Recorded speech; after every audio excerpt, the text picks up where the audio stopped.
देश न्यूज में आपका स्वागत है। मैं हूं आपके साथ धर्मिष्ठा और आप देख रहे हैं हमारा खास कार्यक्रम ब्लैक बॉक्स। दिल्ली के मुख्यमंत्री अरविंद केजरीवाल गिरफ्तार हो गए हैं। गुरुवार शाम 7 बजे प्रवर्तन निदेशालय ने केजरीवाल को 10वां समन दिया, घर की तलाशी ली और फिर गिरफ्तार कर लिया। इस बीच दिल्ली की मंत्री आतिशी ने कहा कि केजरीवाल दिल्ली के सीएम बने रहेंगे, जेल से सरकार चलाएंगे। दिल्ली सरकार ने 17 नवंबर 2021 को शराब नीति से जुड़ी नई आबकारी नीति लागू की थी। इससे शराब की दुकानें प्राइवेट हाथों में चली गई और सरकार का दावा था कि इससे माफिया राज खत्म होगा और सरकार के रेवेन्यू में बढ़ोतरी होगी। जुलाई 2022 में दिल्ली के तत्कालीन मुख्य सचिव ने आबकारी नीति में आर्थिक गड़बड़ी को लेकर एक रिपोर्ट उपराज्यपाल वीके सक्सेना को सौंपी थी और मुख्य सचिव की रिपोर्ट के आधार पर उपराज्यपाल ने सीबीआई जांच की मांग की। 17 अगस्त 2022 को सीबीआई ने केस दर्ज किया। इसमें मनीष सिसोदिया, 3 रिटायर्ड सरकारी अधिकारी और 9 बिजनेसमैन, उसके अलावा 2 कंपनियों को आरोपी बनाया गया। विवाद बढ़ता देख 28 जुलाई 2022 को दिल्ली सरकार ने नई शराब नीति रद्द कर दी। 22 अगस्त 2022 को ईडी ने भी मनी लॉन्ड्रिंग का केस दर्ज कर लिया। 28 फरवरी 2023 को मनीष सिसोदिया की गिरफ्तारी हुई। 4 अक्टूबर 2023 को संजय सिंह को पूछताछ के बाद गिरफ्तार कर लिया गया और इसी मामले में अरविंद केजरीवाल से पूछताछ की जानी। हालांकि ये किस हैसियत से होगी उसका खुलासा ईडी ने नहीं किया था। दावा किया जा रहा था कि ईडी के पास केजरीवाल से संबंधित एक विटनेस है। केजरीवाल से गोवा में विधानसभा चुनाव के दौरान आम आदमी पार्टी के चुनावी कैंपेन के लिए जुटाए गए चंदे के संबंध में पूछताछ की जा सकती है। अरविंद केजरीवाल ने ईडी के पहले समन के जवाब में असिस्टेंट डायरेक्टर को पत्र में लिखा कि समन से ये क्लियर नहीं है कि मुझे किस हैसियत से बुलाया जा रहा है, यानी इस मामले में आप मुझे गवाह मान रहे हैं या फिर संदिग्ध। आप मुझे दिल्ली के सीएम के तौर पर बुला रहे हैं या आम आदमी पार्टी के संयोजक के रूप में। ऐसा लग रहा है कि यह मछली पकड़ने की जाल की तरह है। कोड ऑफ सिविल प्रोसीजर की धारा 135(a) के अनुसार प्रधानमंत्री, केंद्र में मंत्री, लोकसभा एवं राज्यसभा सांसद, सीएम, विधानसभा एवं विधान परिषद के मेंबर्स को सिविल मामलों में गिरफ्तारी से छूट मिली है। संपत्ति, कर्ज, धार्मिक वाद विवाद और अधिकार संबंधी मामले सिविल कहलाते हैं। क्रिमिनल केस में किसी भी जनप्रतिनिधि की गिरफ्तारी संभव है। शराब घोटाले में क्रिमिनल केस दर्ज किए गए हैं। सीएम केजरीवाल को भी कानूनी रूप से गिरफ्तार किया गया। इससे पहले झारखंड के मुख्यमंत्री हेमंत सोरेन ने ईडी के कई समन दरकिनार किए थे और ईडी ने उन्हें हिरासत में भी लिया था। इसके बाद उन्होंने सीएम पद से इस्तीफा दे दिया और फिर गिरफ्तार कर लिए गए। सुप्रीम कोर्ट के वकील विराग गुप्ता कहते हैं कि लोक प्रतिनिधि अधिनियम 1951 में इस बात का कहीं उल्लेख नहीं है कि जेल जाने पर किसी जनप्रतिनिधि, मुख्यमंत्री या मंत्री को इस्तीफा देना पड़े। विधायक या सांसद जेल जाएं तो सरकारी कामकाज में बाधा नहीं पड़ती। मंत्रियों के जेल जाने पर भी उनके विभाग दूसरे मंत्रियों को दिए जा सकते हैं। लेकिन मद्रास हाईकोर्ट ने जेल जाने के बावजूद मंत्री पद से बर्खास्त नहीं करने पर राज्य सरकार की आलोचना की थी। झारखंड के मुख्यमंत्री हेमंत सोरेन ने ईडी की गिरफ्तारी से पहले अपना त्याग पत्र दे दिया। चारा घोटाले में गिरफ्तारी से पहले लालू प्रसाद यादव ने भी इस्तीफा देकर अपनी पत्नी राबड़ी को सीएम बना दिया था और इसी तरह जयललिता ने भी गिरफ्तारी से पहले इस्तीफा दे दिया था। अरविंद केजरीवाल जेल जाने पर भी कानून के दायरे में सीएम बने रह सकते हैं, लेकिन जेल जाने के बावजूद त्यागपत्र नहीं देने से राज्य सरकार में संवैधानिक संकट हो सकता है। रही बात किसी के अयोग्य घोषित होने की, तो लोक प्रतिनिधि अधिनियम 1951 की धारा 8(3) में इसके लिए नियम है। इसके अनुसार यदि किसी व्यक्ति या जनप्रतिनिधि को 2 साल या उससे ज्यादा की सजा होती है तो वह पद के लिए अयोग्य हो जाता है। छत्तीसगढ़ के रिटायर्ड डीआईजी जेल के गुप्ता कहते हैं कि जेल से सरकार चलाने का कोई नियम नहीं है। इसके लिए कोर्ट की अनुमति की जरूरत है। यदि वह कोर्ट अपील खारिज कर दे तो फिर ऊपरी कोर्ट में अपील की जा सकती है। अभी तक तो देश में जेल से सरकार चलाने की किसी को भी परमिशन नहीं मिली। दरअसल जब भी कोई कैदी के रूप में जेल में आता है, भले ही वो विचाराधीन कैदी क्यों न हो, उसके सारे विशेषाधिकार खत्म हो जाते हैं। इसमें मौलिक अधिकार शामिल नहीं है। सीएम हो या फिर पार्षद, जेल के अंदर सबके एक जैसे अधिकार होते हैं। रही बात मीटिंग की, तो जेल से ऑनलाइन सुनवाई हो सकती है, लेकिन सरकार नहीं चलाई जा सकती। सुप्रीम कोर्ट के वकील शीर्ष श्रीवास्तव कहते हैं कि सरकार चलाना कोई मौलिक अधिकार नहीं है। इसके लिए सीधे सुप्रीम कोर्ट में अपील नहीं की जा सकती। जमानत या सरकार चलाने के आदेश के लिए जिस पीएमएलए कोर्ट ने जेल भेजा उसके पास जाना होगा। अगर पीएमएलए कोर्ट अपील खारिज करती है तो ऊपर के कोर्ट जाया जा सकता है। 2 फरवरी को झारखंड के मुख्यमंत्री जो थे हेमंत सोरेन ने गिरफ्तारी के खिलाफ याचिका लगाई थी। सोरेन ने कहा था कि उनकी गिरफ्तारी मौलिक अधिकारों का हनन है और सुप्रीम कोर्ट के justice Sanjiv Khanna, justice MM Sundresh और जस्टिस बेला एम त्रिवेदी की पीठ ने सोरेन के वकील कपिल सिब्बल और अभिषेक सिंघवी से कहा था कि वे हाईकोर्ट जाए। कोर्ट ने कहा था कि अदालतें सभी के लिए खुली है और हाईकोर्ट भी संवैधानिक अदालत ही है। कोर्ट की अनुमति से किसी कानूनी कार्रवाई के लिए अपने वकील के माध्यम से कोई भी विचाराधीन कैदी किसी दस्तावेज पर दस्तखत कर सकता है। कानूनी कार्रवाई से आशय जमानत याचिका या फिर लीगल असिस्टेंट से है। ऐसा नहीं हो सकता कि किसी मंत्रालय की फाइल पर कोई व्यक्ति मुलाकात करने आए और दस्तखत करा कर ले जाए। दरअसल जब भी कोई सरकारी दस्तावेज जारी होता है तो उस पर आदेश की तारीख होती है। यदि जेल में रहने के दौरान सीएम किसी फाइल पर दस्तखत करते हैं तो वह अवैध माने जाएंगे और प्रॉपर कोर्ट की परमिशन से की गई कार्रवाई ही वैध मानी जाएगी। जेल विभाग या फिर तिहाड़ जेल प्रशासन दिल्ली सरकार के अंडर में आता है। वो अपने सीएम को जेल से सरकार चलाने की सुविधा उपलब्ध नहीं करा सकता। संविधान के अनुसार राज्य सरकार को केवल कैदियों की देखभाल और सुरक्षा का दायित्व है। कैदी कब तक जेल में रहेगा और बाहरी दुनिया के लिए क्या गतिविधियां कर सकता है, ये अनुमति देना कोर्ट का अधिकार है। जेल में बंद कैदी का वकील कितनी बार उनसे मिल सकता है? दिल्ली सरकार के जेल मैनुअल के हिसाब से जेल में बंद हर कैदी को सप्ताह में 2 बार अपने रिश्तेदारों और दोस्तों से मिलने की अनुमति है। हर मुलाकात के लिए आधे घंटे का समय दिया जाता है। एक मुलाकात में 3 लोग कैदी से मिल सकते हैं और मैनुअल के हिसाब से मुलाकातें अल्फाबेटिक होती है। ऐसा नहीं कि जेल में कोई विशेष आदमी हो तो उसे पहले मिलने की अनुमति हो। ऐसे में संभावना है कि कोई सीएम जेल में बंद हो तो उन्हें अनलिमिटेड मुलाकातों का लाभ मिलेगा। फिर भी जेलर अपने विशेषाधिकार का उपयोग कर 1-2 ज्यादा मुलाकातें या उनका लाभ दे सकता है। आमतौर पर जेलर जो हैं ऐसे फैसले बहुत कम करते हैं क्योंकि उन्हें इसकी पूरी डिटेल जो है कोर्ट में बतानी पड़ती है। यदि कोर्ट को लगता है कि जेलर ने गैर जरूरी मुलाकात करवाई तो एक्शन भी हो सकता है। और दिल्ली सरकार की मंत्री आतिशी ने कहा है कि जरूरत पड़ी तो सारे अधिकारी जेल में होंगे और वहीं कैबिनेट की मीटिंग होगी। ऐसे में जेल मैनुअल कहता है कि कोर्ट की सुनवाई या फिर टेलीमेडिसिन के अलावा जेल से कोई मीटिंग नहीं हो सकती। आज तक ऐसा कोई उदाहरण सामने नहीं आया है कि जब किसी नेता को कोर्ट ने कोई सरकारी या राजनीतिक बैठक करने की अनुमति दी हो। जेल में बंद विचाराधीन कैदी के रूप में बंद सांसद, विधायक या फिर कोई भी जनप्रतिनिधि सदन की कार्रवाई में भाग ले सकता है, चुनाव भी लड़ सकता है, लेकिन जेल में मीटिंग नहीं कर सकता। सदन की कार्रवाई में भाग लेने की परमिशन के कोई नियम नहीं है। ये कोर्ट के विवेक पर निर्भर करता है। यदि कोई इस बात से संतुष्ट है कि जिस जनता ने विधायक को चुना है उनकी आवाज उठाने के लिए जनप्रतिनिधि का सदन में होना जरूरी है तो इस आधार पर कोर्ट परमिशन दे सकता है। हाल ही में 22 फरवरी को झारखंड के पूर्व सीएम हेमंत सोरेन ने पीएमएलए कोर्ट से याचिका लगाई थी कि उन्हें बजट सत्र में उपस्थित होने की अनुमति दी जाए। इसे खारिज कर दिया गया। फिर सोरेन ने झारखंड हाईकोर्ट में याचिका लगाई। इससे पहले 2018 में जिला कोर्ट ने झरिया के विधायक संजीव सिंह को बजट सत्र में भाग लेने की अनुमति दी थी और 21 मार्च की देर रात दिल्ली के सीएम अरविंद केजरीवाल को गिरफ्तार कर लिया गया। यह पहला मौका है जब किसी मुख्यमंत्री को पद पर रहते हुए गिरफ्तार किया गया है। ऐसा करने वाली जांच एजेंसी का नाम है प्रवर्तन निदेशालय यानी कि ईडी।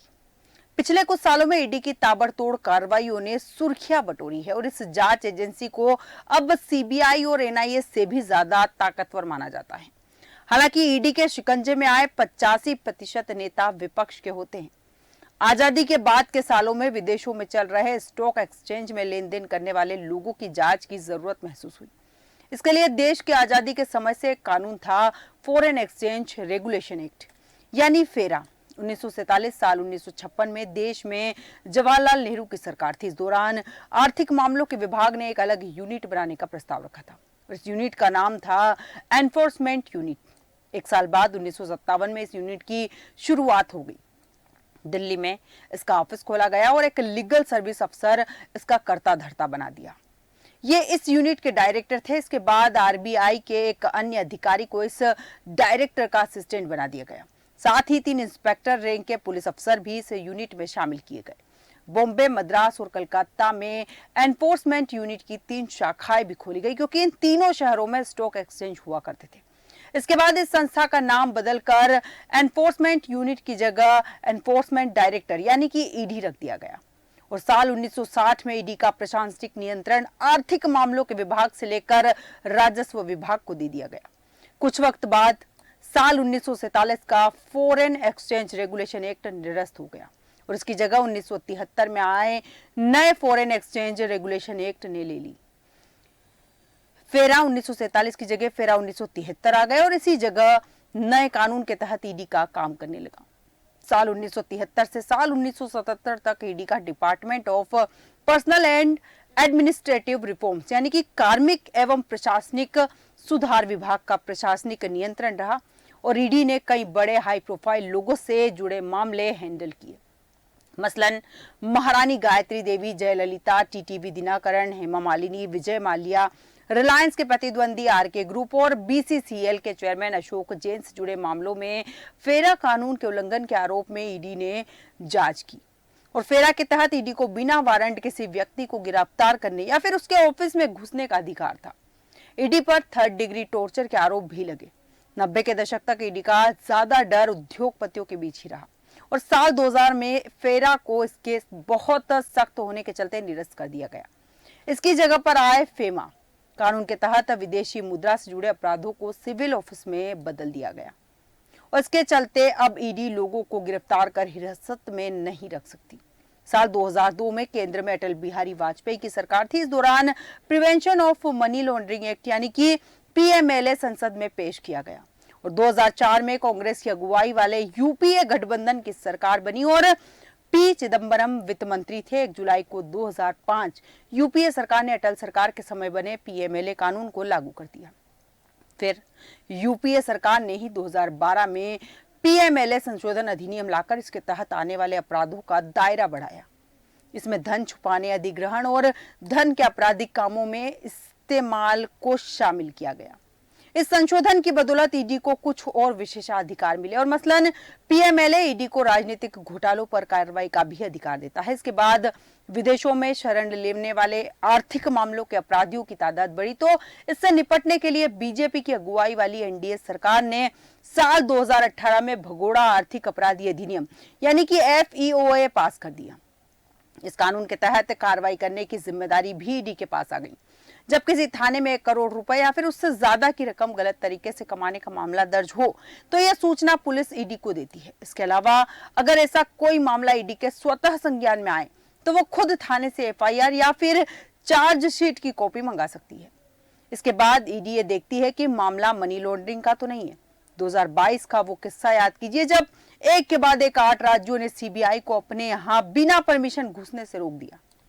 इनमें पंजाब, राजस्थान, पश्चिम बंगाल, महाराष्ट्र, छत्तीसगढ़, केरल और मिजोरम जैसे राज्य शामिल हैं। मतलब साफ है कि Delhi police special establishment act 1946 के तहत बनी सीबीआई को किसी भी राज्य में घुसने के लिए राज्य सरकार की अनुमति जरूरी है। हाँ, अगर जांच किसी अदालत के आदेश पर हो रही है तब सीबीआई कहीं भी जा सकती है, पूछताछ और गिरफ्तारी भी कर सकती है। करप्शन के मामलों में अफसरों पर मुकदमा चलाने के लिए सीबीआई को उनके डिपार्टमेंट से भी अनुमति लेनी होती है। इसी तरह नेशनल इन्वेस्टिगेशन एजेंसी यानी कि एनआईए को कानूनी ताकत एनआईए एक्ट 2008 से मिलती है। एनआईए पूरे देश में काम कर सकती है, लेकिन उसका दायरा केवल आतंक से जुड़े मामलों तक का सीमित है। और इन दोनों से उलट ईडी केंद्र सरकार की इकलौती जांच एजेंसी है जिसने मनी लॉन्ड्रिंग के मामलों में नेताओं और अफसरों को तलब करने या उन पर मुकदमा चलाने के लिए सरकार की अनुमति की जरूरत नहीं। ईडी छापा भी मार सकती है और प्रॉपर्टी भी जब्त कर सकती है। हालांकि अगर प्रॉपर्टी इस्तेमाल में है, जैसे मकान या कोई होटल, तो उसे खाली नहीं कराया जा सकता। मनी लॉन्ड्रिंग एक्ट में ईडी जिसे गिरफ्तार करती है उसे जमानत मिलना भी बेहद मुश्किल होता है और इस कानून के तहत जांच करने वाले अफसर के सामने दिए गए बयान को कोर्ट सबूत मानता है, जबकि बाकी कानूनों के तहत ऐसे बयान की अदालत में कोई वैल्यू नहीं होती। साल 2022 में इंडियन एक्सप्रेस ने अपनी एक रिपोर्ट में बताया था कि ईडी ने पिछले 18 साल में 147 प्रमुख राजनेताओं की जांच की। इनमें 85% विपक्षी नेता थे। वहीं 2014 के बाद एनडीए शासन के 8 सालों में नेताओं के खिलाफ ईडी के इस्तेमाल में 4 गुना बढ़ोतरी हुई है। उस दौरान 121 राजनेता जांच के दायरे में आए हैं, जिसमें 115 विपक्षी नेता हैं। यानी इस दौरान 95% विपक्षी नेताओं पर कार्रवाई हुई है।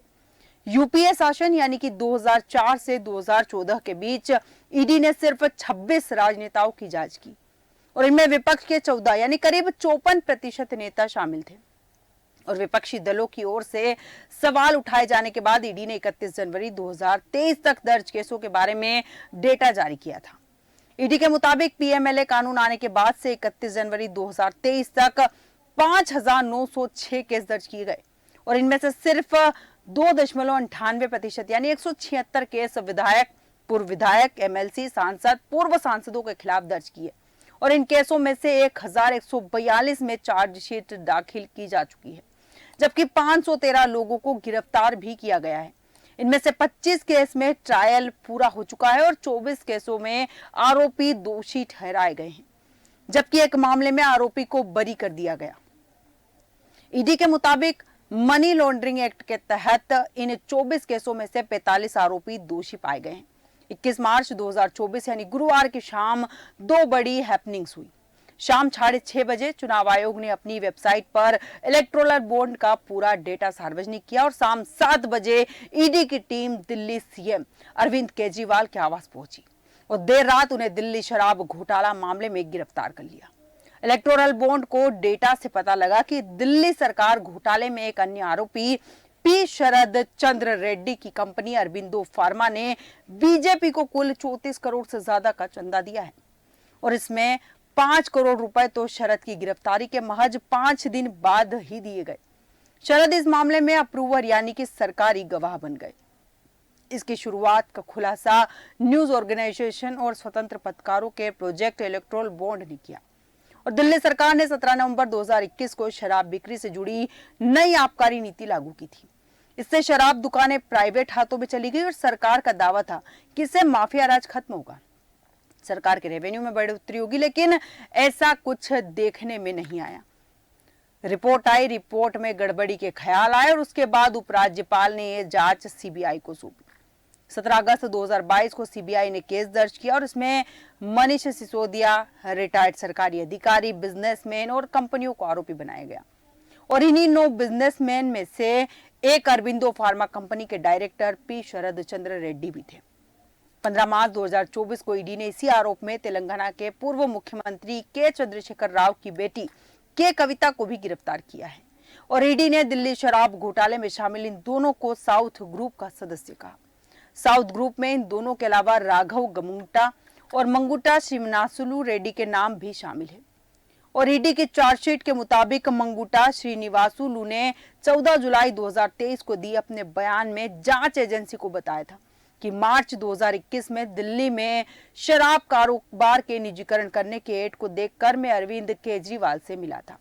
मुझे उनके ऑफिस ने मार्च 2021 में पार्लियामेंट सेशन के दौरान 16 मार्च शाम 4 बजे मिलने का समय भी दिया था।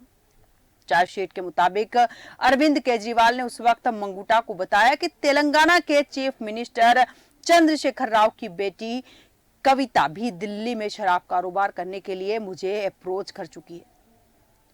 उन्होंने 100 करोड़ रुपए आम आदमी पार्टी को देने का ऑफर किया था और वो आपको इस लीकर बिजनेस के लिए कॉल करेगी या आप उन्हें कॉल कर सकते हैं क्योंकि उनकी टीम पहले से ही इस पर काम कर रही है।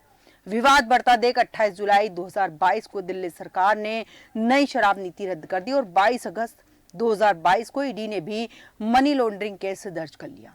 ईडी ने शरद रेड्डी पर दिल्ली शराब घोटाले में लाइसेंस प्रक्रिया के दौरान रिश्वत देने के आरोप लगाए और ईडी का कहना है कि साउथ ग्रुप दिल्ली में शराब कारोबार पर अपना ज्यादा से ज्यादा कंट्रोल चाहते थे।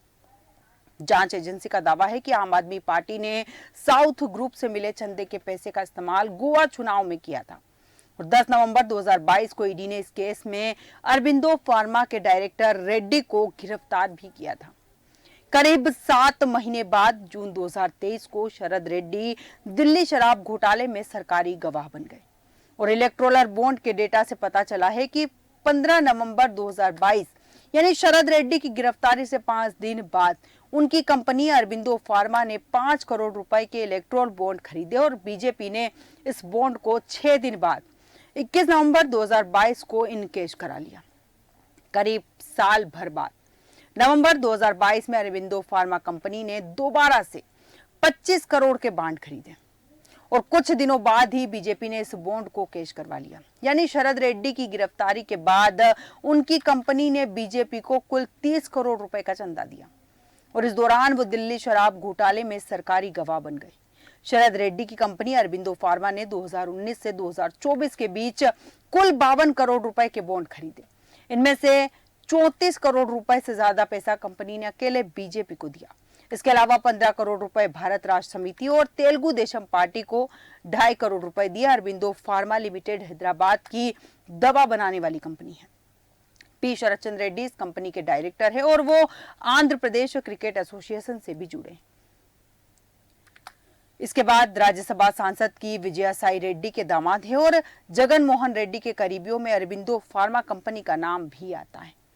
इसके बाद कई बार ये बातें सामने आई कि अरबिंदो फार्मा का कहीं ना कहीं शराब घोटाले से सीधा कनेक्शन है, क्योंकि वो दिल्ली आए थे, अरविंद केजरीवाल से मिले और अरविंद केजरीवाल को ऑफर भी दिया गया।